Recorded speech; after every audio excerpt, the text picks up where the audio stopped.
Hello teachers. So we are now in our next video. So for our video today, we are now in objective number 9.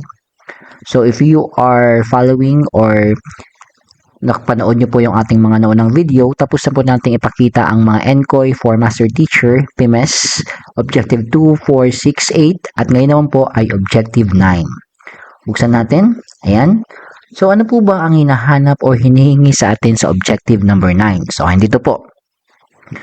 So advised and guided colleagues in the selection, organization, development, and use of appropriate teaching and learning resources, including ICT to address specific learning goals. So ito po, napakalino naman, as a master teachers, it means that we help our fellow teachers to choose, organize, create, and use the right teaching materials and tools, including ICT. So, even yung mga simple things, technicalities sa paggamit ng ICT, lalo na yung ating mga seasoned teachers, if meron pa pong mga nahihirapan, as a master teacher, kung tinutulungan natin sila, then isa po yun sa pwede nating ipakita. Okay, so paano ba tayo, or ano bang mga hinihingi sa ating mga MOVs? Okay, ito po. So, we have here 4.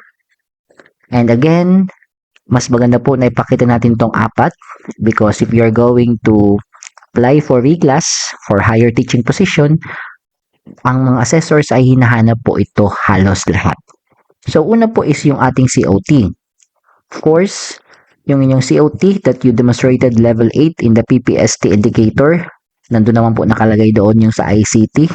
So, kung 8 ka doon, of course, outstanding yan. So, check na po tayo dyan. Number 2, zoom natin.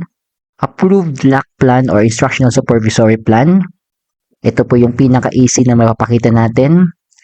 With accomplishment report or minutes of LAC session or other collegial discussion. So, pakita po natin yung supervisory plan na andun yung ICT or other means of development wherein nagpapakita doon that isa to sa mga target natin. So, yan po. Then, for number 3, MOV, lesson plan or other teaching and learning resources of colleagues with attached performance monitoring and coaching form, highlighting feedback and recommendations on the application of a professional practice related to the indicator. Ibig sabihin, so yung lesson plan, nung nag-observe tayo during COT, in-observe natin yung ating mentee. So, yung lesson plan nila, na kung saan makikita doon na andoon, naka-annotate yung pagbibigay or ang sa ICT and then nagbigay tayo ng feedback gamit ang PMCF, yung Performance Monitoring and Coaching Form, yung bagong format.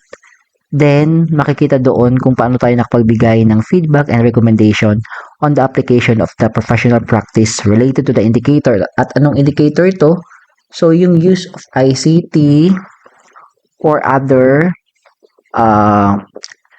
teaching and learning resources. So, yan po. Napakalinaw naman yan. That is for number 3, MOV.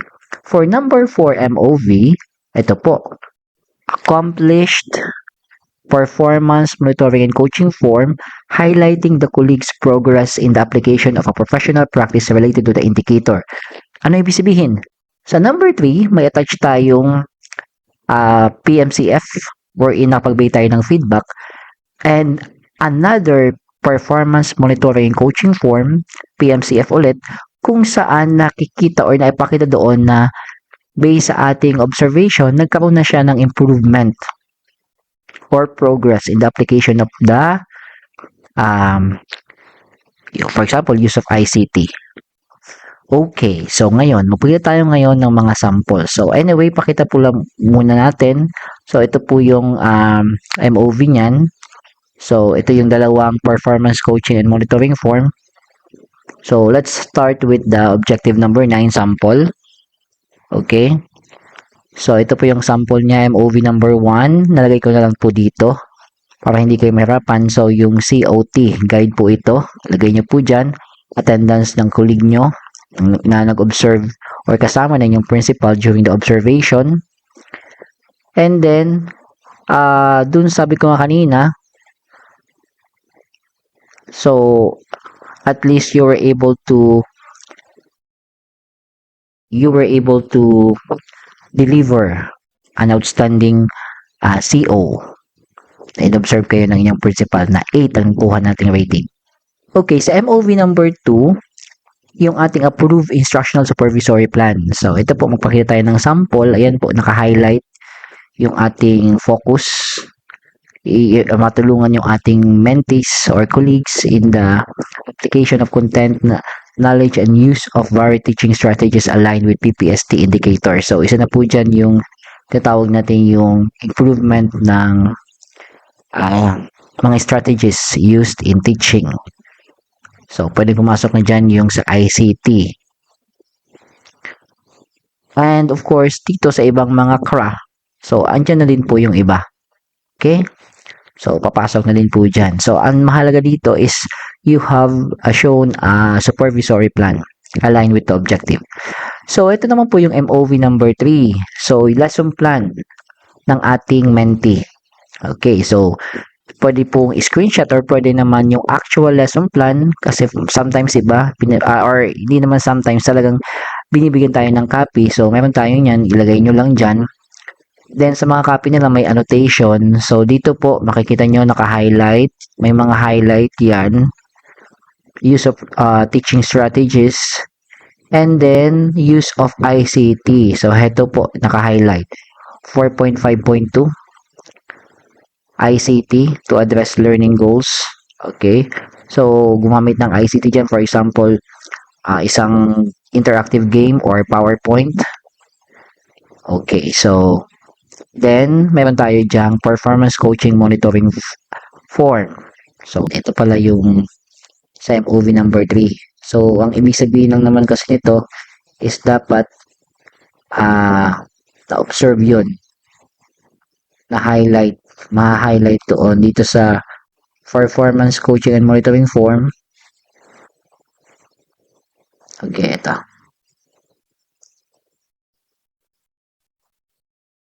Ayan, so sa unang observation, nakita dyan, for example, so i-zoom natin. So, gumamit ng